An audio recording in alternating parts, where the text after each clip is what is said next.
Bonsoir.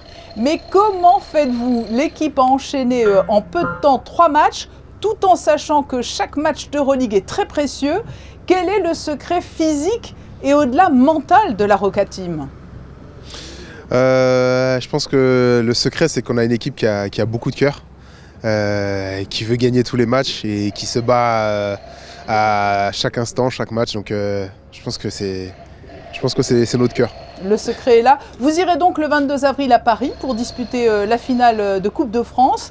Grâce à ces quarts et demi remportés ce week-end, rien ne pouvait vous arrêter, samedi et dimanche. Ouais, sincèrement, on peut être fiers de nous parce que c'était pas mince à faire. On a fait un gros match contre Pau où on a vraiment été sérieux. Derrière, la façon dont on a gagné hier face au Mans, c'était vraiment une très grosse et très belle victoire parce que il y a eu de l'intensité. Ouais, énormément d'intensité. Beaucoup de choses qui n'allaient pas dans notre sens. Et malgré tout ça, on a su rester concentré et on est resté soudés et on a réussi à gagner ce match-là. L'équipe semble en tout cas avoir su trouver les ressources nécessaires pour pallier l'absence de Mike James. Est-ce une situation tenable sur le long terme compte tenu des enjeux qui vous attendent? C'est sûr que là, on est sur une bonne dynamique là, avec le groupe actuel.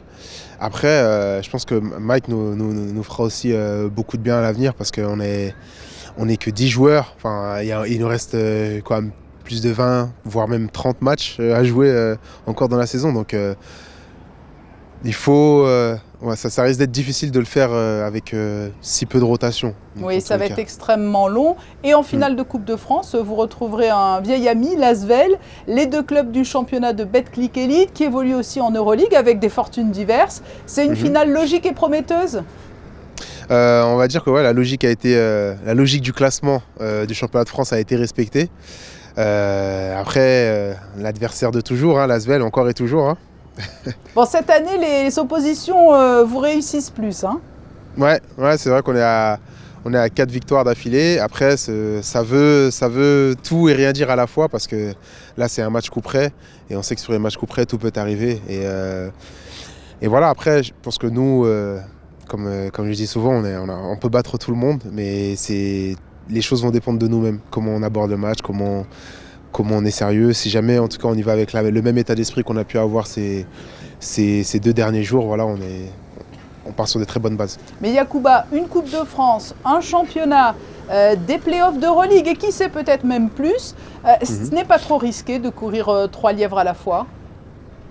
Non, justement, c'est ce qu'on voulait. C'est ce pourquoi on a signé ici et c'est ce que tous les joueurs rêvent. On veut le maximum de trophées et voilà, c'est sûr que physiquement c'est dur, mais c'est le prix à payer pour arriver à jouer à de tels niveaux. On vous souhaite une réussite sur les 3 tableaux. Merci Yacouba d'avoir répondu à notre invitation au lendemain de cette qualification pour la finale de Coupe de France. Et déjà 2 rencontres vous attendent cette semaine à domicile. Le premier match face au Portel ce mardi et Valence jeudi en Euroleague. C'est ça, ouais, on enchaîne, le calendrier continue. C'est un rythme effréné, mais bon, c'est comme ça. Mais vous êtes poussé par les fans qui sont tous derrière vous. Merci beaucoup Yacouba. Merci à vous.